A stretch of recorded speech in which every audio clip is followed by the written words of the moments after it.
Welcome dear students. जैसा कि आपको पता ही है, अब आपकी त्रैमासिक परीक्षाएं आने वाली हैं। उसके बाद आपकी हाफ ईयरली एग्जाम होंगे और उसके बाद आपके एनुअल एग्जाम होंगे। इसी बीच नीट के भी एग्जाम्स लिए जा रहे हैं। तो गाइज, आपको पता होना चाहिए परीक्षा देते समय आपको क्या क्या मिस्टेक्स नहीं करनी है, जिनकी वजह से आप आंसर को सही लिखते हुए भी आपको वहाँ पर पूरे नंबर नहीं मिल पाते हैं। तो आज की इस वीडियो में हम यही डिस्कस करेंगे। इससे पहले अगर आप हमारे चैनल पर नए आए हो तो चैनल को सब्सक्राइब करके बेल आइकन जरूर दबा देना।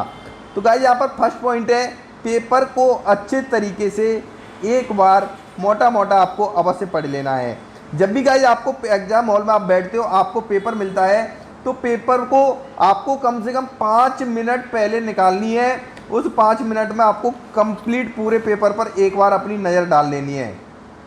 इससे होगा क्या, आपको पेपर के बारे में पता लग जाएगा कि पेपर सिंपल आया है या फिर हार्ड आया है, और सारे क्वेश्चंस के बारे में भी पता लग जाएगा। और आप इजीली अंदाज़ा लगा सकते हो कि पेपर सरल आया है या हार्ड आया है, और आप उस पेपर में से कितने क्वेश्चन को सॉल्व कर सकते हो। तो ये गलती आपको बिल्कुल नहीं करनी है। कई सारे स्टूडेंट्स जैसे ही पेपर मिला पहले क्वेश्चन से उसे सॉल्व करने में लग जाते हैं। तो आपको एक बार पूरे पेपर को मोटा मोटा पढ़ लेना है, जिससे सारे क्वेश्चंस का आपको अंदाज़ा लग जाएगा।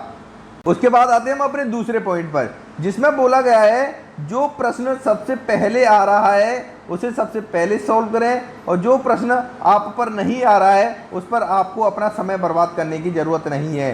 बोर्ड के एग्ज़ाम में गाइज कभी भी ऐसा नहीं बताया जाता है, या कोई भी नीट का एग्ज़ाम हो, किसी का भी एग्ज़ाम हो, उसमें कभी ऐसे नहीं बोला जाता है कि आपको क्रमबद्ध तरीके से प्रश्न सॉल्व करने हैं। आप पर जो प्रश्न सबसे पहले आ रहा है उसे आप सॉल्व कर सकते हो, या आप पर जो प्रश्न बाद में आ रहा है उसे आप बाद में भी कहीं पर भी कैसे भी सॉल्व कर सकते हो। तो ये गलती को भी आप बिल्कुल मत दोहराना। आप पर जो प्रश्न आपको सबसे सरल लग रहे हैं उनको पहले सॉल्व कर दीजिए, और जो प्रश्न हार्ड है उनको अगर बाद में समय मिलता है तब सॉल्व कीजिए। अब आते हैं हम तीसरे पॉइंट पर। तीसरा पॉइंट है, सैंपल पेपर मॉक टेस्ट का सहारा आपको अवश्य लेना है। अगर आप कोई भी एग्जाम देने जा रहे हैं, कोई भी टेस्ट देने जा रहे हो, चाहे नीट का टेस्ट है, चाहे बोर्ड का एग्जाम है, चाहे जेई का, आईआईटी, किसी का भी टेस्ट हो, उसके एग्जाम को देने से पहले आपको सैंपल पेपर मॉक टेस्ट का सहारा अवश्य लेना है। और गाइज, अभी तो नीट के एग्जाम भी आने वाले हैं, तो उसके लिए यहाँ पर हम आपके लिए फ्री में मॉक टेस्ट सीरीज लेकर के आए हुए हैं, जिसकी लिंक मिल जाएगी आपको वीडियो के डिस्क्रिप्शन में। वहाँ पर जा करके आपको इनरोल कर लेना है। गाइज, ये टेस्ट सीरीज आपके लिए बिल्कुल फ्री ऑफ कॉस्ट है, इसका कोई भी चार्ज आपसे नहीं लिया जाएगा। सबसे बेहतरीन बात क्या है, ये टेस्ट सीरीज आपके लिए हिंदी और इंग्लिश मीडियम यानी दोनों मीडियम में अवेलेबल है। All India NEET UG rank predictor आपको मिलेगा। यहाँ पर आप अपनी रैंक का भी पता लगा सकते हो, जितने स्टूडेंट इस टेस्ट में पार्टिसिपेट कर रहे हैं। प्रत्येक क्वेश्चन का डिटेल्ड वीडियो सॉल्यूशन भी आपको मिल जाएगा। मान लीजिए आपने टेस्ट में पार्टिसिपेट किया और आप पर टेस्ट में से कुछ क्वेश्चन नहीं आए, तो उसका डिटेल्ड वीडियो सॉल्यूशन देख करके आप अपने उस क्वेश्चन की तैयारी भी कर सकते हो।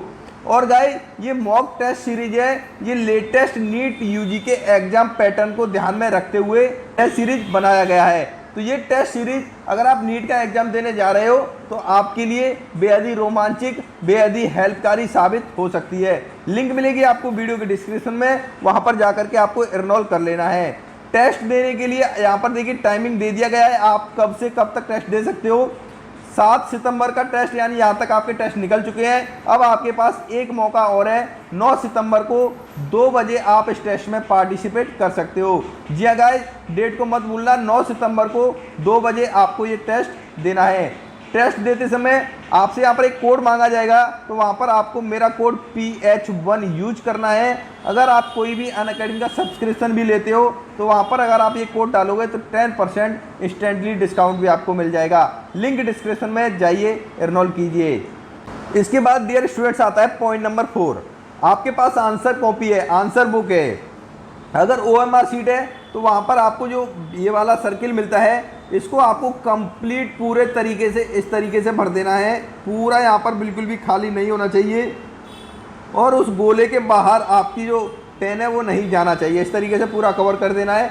लेकिन अगर आपको आंसर कॉपी मिलती है तो आंसर कॉपी में आंसर लिखते समय आपको ध्यान रखना है, बोर्ड के पेपर है उनमें आपको सिर्फ काले और नीले पेन का ही इस्तेमाल करना है। इसके अलावा किसी और रंग बिरंगे पेन का आपको बिल्कुल भी इस्तेमाल नहीं करना है। यहाँ तक मैं सीबीएसई बोर्ड की बात करूँ तो सीबीएसई बोर्ड में तो ब्लैक पेन भी अलाउड नहीं होता है, लेकिन एमपी बोर्ड में आंसर कॉपी लिखते समय आप ब्लू और ब्लैक दोनों पेन का इस्तेमाल कर सकते हो। डायग्राम बनाते समय आप पेंसिल का भी इस्तेमाल कर सकते हो। लास्ट एंड फाइनल पॉइंट की बात करूँ तो आप जब भी लॉन्ग क्वेश्चंस को सॉल्व करोगे तो गाइस क्या होता है, लॉन्ग क्वेश्चन 5-5, 6-6 नंबर के रहते हैं, कभी कभी 9-9 नंबर का भी रहता है। तो लॉन्ग क्वेश्चन को सॉल्व करते समय आपको डायग्राम अवश्य बनाना है। जब आप चित्र बनाओगे, लॉन्ग क्वेश्चन में क्या होता है, जैसे अगर 5 नंबर का आपका लॉन्ग क्वेश्चन है तो उसमें 1 नंबर रहता है वो चित्र के लिए फिक्स रहता है। तो जब भी आप लॉन्ग क्वेश्चन सॉल्व करोगे उसमें आप एक डायग्राम अवश्य बनाओगे। गाइज अगर आप इन टिप्स का फॉलो करते हो तो बोर्ड परीक्षा में आप बेहतरीन, या नीट का एग्जाम या किसी भी एग्जाम में आप अच्छा स्कोर अवश्य कर सकते हो।